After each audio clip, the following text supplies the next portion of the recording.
these DICOM viewers that are, radiologists are used to seeing. Not trying to replace that, but what can we add on as a tool, right? I think it's a mistake to maybe jump straight in and try to completely replace how people are used to working with the real world, because the real world has advantages in some cases, right? But how can we use virtual reality as an add-on tool to add value?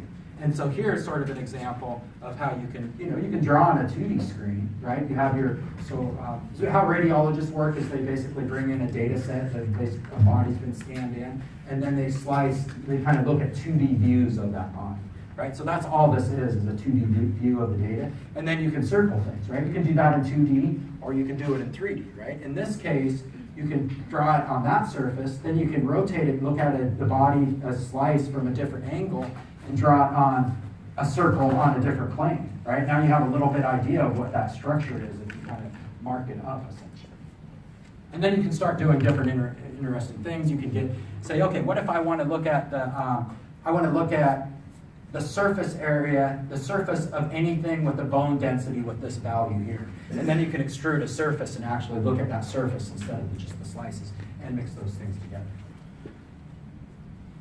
And then you can start doing more and more interesting things, start playing with the mappings and the colors and how you're seeing the different parts of the body. Or you can bring those slices inside of something. This here is the colon, right? So we're doing virtual colonoscopy, looking at slices within the context. Now I can see, oh, I'm sort of in this area of the colon instead of just this 2D slice out in some arbitrary space. And human data sets like CT data is just beautiful, right?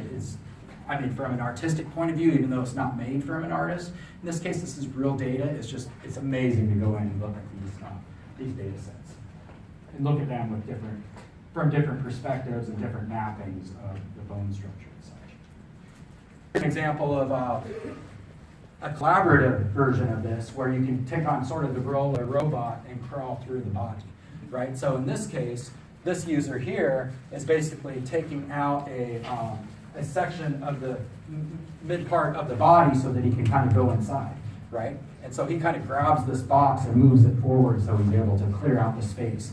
And then the other user can go in and kind of follow him. Now, there's also a third person here, right? The third person is you from the viewpoint of the camera, right? So it's a great collaborative tool. I think that maybe one of the best ways to kind of show that is... iMedic is presented by Jason Jerald from Digital Outfits.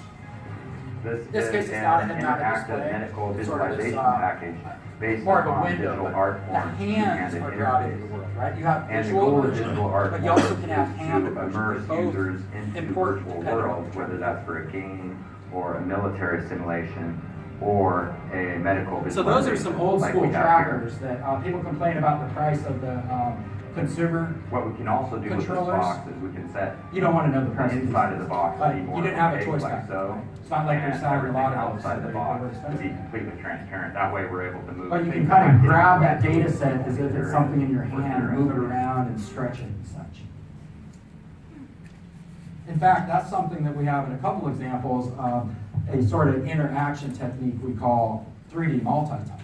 And so he was basically reaching out and grabbing that data set with both hands as if it was in his hands. But you can also grab it and stretch your hands out in order to scale in. So it's similar to 2D multi-touch, just like on your phones on Google Maps or whatever. In Google Maps, you put your finger on your phone and you do this pinch gesture or spread your fingers apart in order to zoom in. Here we're just grabbing, instead of with the fingers, we're grabbing with both hands and doing it like so.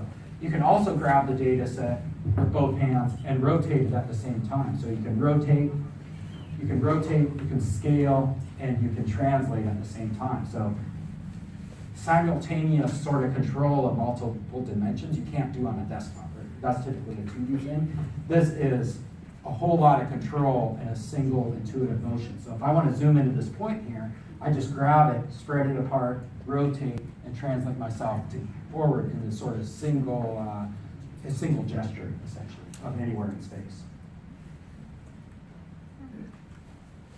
So another example of that same type of interface is applied to computer-aided design.